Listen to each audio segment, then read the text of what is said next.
Hi, this is content-based instruction. And so basically with this approach, what you are focused more on is the context that you're teaching at hand versus actually teaching linguistics or the language.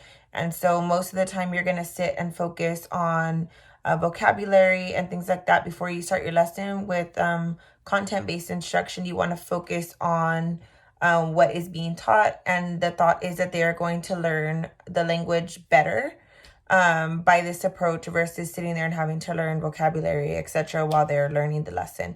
So the activity I chose to do is a math activity, and it's currency and making change. And so there would be centers made.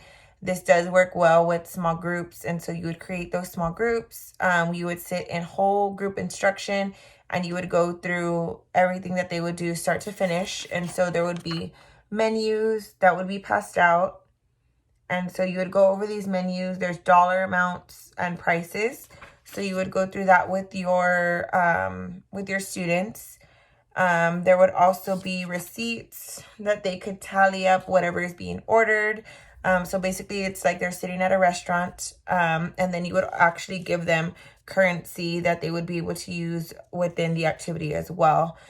And so you do want to go into a pretty thorough model.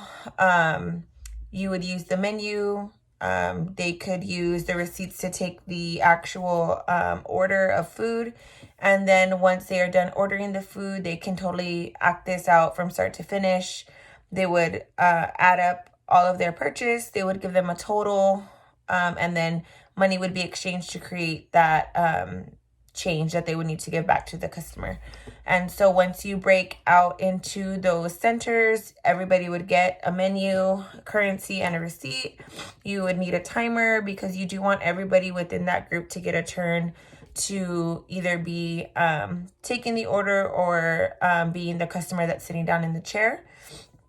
As you are floating about the room while the activity is taking place, you are trying to make sure that they're using the correct language. So within currency, are they saying dollars? Are they saying cents? Within the menu, they're using addition and subtraction. And then within the menu, the wording or the verbiage that is on there, since it is written out, that they're using that correctly.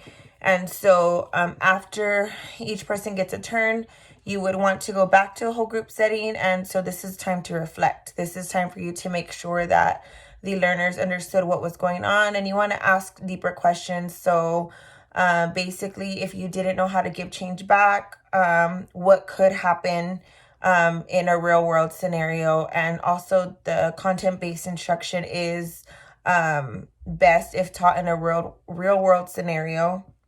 It makes a deeper connection for the learners, and so they can actually learn their L2 while also learning the content at the same time.